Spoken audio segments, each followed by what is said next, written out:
We look at the wealthiest people in America today: Warren Buffett, Michael Dell, of course, Bill Gates, Paul Allen, and the Walton family, all first-generation multi-billionaires. And the wonderful thing is this: if you do what other successful people do, you eventually get the same result that they do.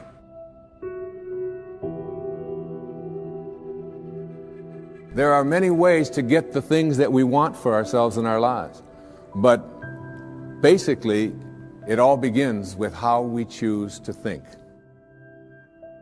If you really want to get lasting change, real results that stick around, what do you got to do?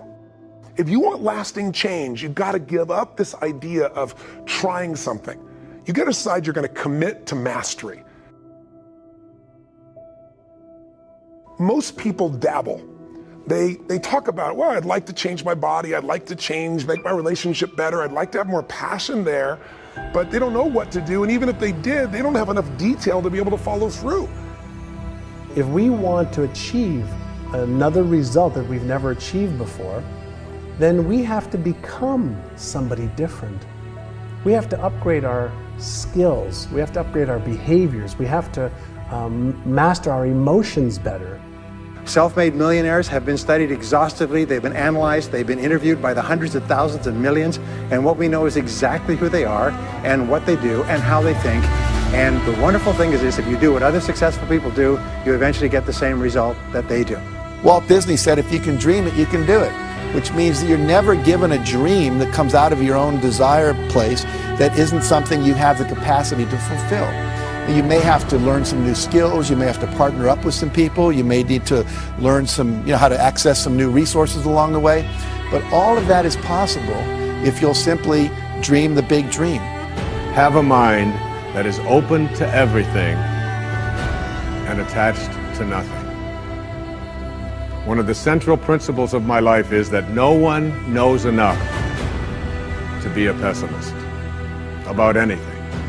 And that each and every one of us, when we close our mind to what is possible for us or what is possible for humanity, closes off the genius that resides and lives in each and every one of us. Decide what you want. You can't get from here to there unless you know where here is and there is. So if you're going to decide what you want, go for what you want, not what you think is possible. Most people hone down their dream because they can't see how they can do it. And I'm saying to you, dream as big as you want. In fact, big dreams are exciting. Big dreams attract big people. I had a teacher named Jim Rohn. He was a personal development speaker. And I remember I was really frustrated, and I'd been working my guts out 12, 14-hour days. Nothing was working. And I was pissed off and I was frustrated. And he said, Tony, he said, you're so focused on expecting things to happen so fast. And he said, you know, if you really focus instead on building your skills, your gifts will make room for you. Today, people have no patience. We all want it right now. And people don't only not commit to mastery, they think they have all the answers. They try a few things. If it doesn't work, they run to something else.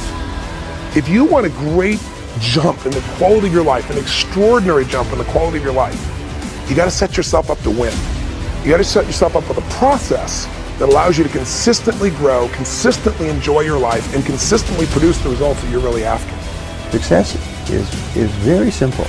If you have a clear goal, make a plan to achieve it, and then do something, at least one thing each day, that moves you one step closer to your most important goal. Progress equals happiness. If you're growing in anything, financially, spiritually, emotionally, in your relationship, in your body, you're going to feel better in your life. That's what we're made for. And I think we're meant to grow so we have something to give. You know, you can't give something you really don't have. Form good habits and make them your masters. Most people are interested, they're not committed. And the difference is when you're interested, you do what's convenient and what's easy. When you're committed, you do whatever it takes. When you're interested, you do what's easy and what's convenient for you. But when you're committed, I'm going to get that result, you put everything into it until you get the result. You got to get going. You got to take action. The disciplines is the miracle process. And here's how to get the miracle of your future going as far as disciplines are concerned. Number one, do what you can. Learning is the beginning of wealth. Learning is the beginning of life change. Don't be lazy in learning. Don't be lazy in picking up the ideas. Don't be lazy in learning from your own experience. How many times have you had a great idea, didn't do anything about it, and then a year later someone did something about it, made a lot of money, got the promotion, etc. So when you have the idea, the inspiration to act, it's time. Act. You don't have to know it perfectly. I am strength, I am wise, and I am passion! If you decide you're going to do something, do it. You know, they've done dozens and dozens of studies over the years. They find that there's one major difference between successful people and unsuccessful people. Successful people launch. They start. They get on with it. They just do it. Unsuccessful people get the same ideas and the same information, but they've always got an excuse for not starting. If you have a big enough reason why you want to achieve something, you'll do whatever it takes. But if your reason isn't big enough, your excuses will be.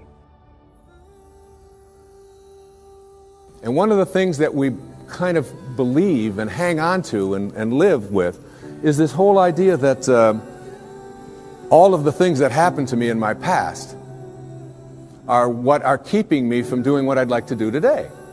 So we hang on to these things and we fill ourselves with blame. Because life is not so simple and black and white. My mother beat the shit out of me. She loved me. She was freaked out I was going to leave. I was a source of everything. I blame her for all the beauty in my life. I blame her that I have the woman I have in my life because I cherish my wife because I know what the opposite is. I blame her for the capacity to feel and care. I blame her for my insatiable hunger to end suffering for any human I can. Because I suffered a ton. Get emotionally fit by learning to trade what upsets you, which is your expectations that aren't being met. Trade your expectations for appreciation for what you do have. Your whole life changes in a moment. Because our expectations make us pissed off or frustrated or worried or sad, and we all have them, and I have them too. But when they come up, I just remind myself, look, this is just my mind. I'm more than this mind. I got a heart and soul. What can I appreciate? How can I use this challenge to go to a deeper level? And that's the only way we get free. The only way to have a great life is decide I'm going to find beauty in anything that happens in my life. I'm sure if you look back on your life, most of us have had experiences where, you know, something horrible happens, something you never want to go through again in your lifetime. But at the same time, you know that 5, 10 years later, you look back and go, I would never want to go through it. I would never want anybody I care about to go through that. But I'm glad I did, because it made me so strong to deal with that. When you change the way you look at things, the things you look at change. What makes us suffer is our thoughts, right? We're the only creatures on earth that can have thoughts and then make ourselves feel like shit, or have thoughts and make ourselves feel good. And most people don't master their minds. And so their minds go crazy, and we believe our thoughts. We believe that if this doesn't happen, our lives are going to be so stressed or over. And most of it is just bullshit. The mind is looking for what's wrong. Your heart can change all that. If you decide today, and if this is all I got across in this piece and I actually reached you, is for you to decide that I'm 100% responsible for the experience of my life. And that anything can happen. I am bigger than the moment. I am more than anything can happen to me. And I can find a way to find something beautiful, something helpful, something, you know, enjoyable. Change your thoughts and you change your world.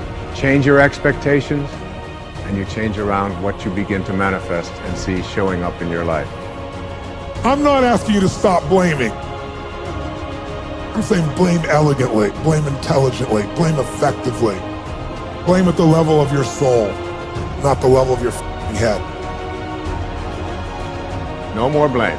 I'm just not going to assign responsibility to other people for where I am, because now I have an opportunity to get rid of it. If I think someone else caused it, then I've got to wait for somebody else to change in order for me to get rid of it, and you might wait forever for that. But if I take responsibility for it, I can do something.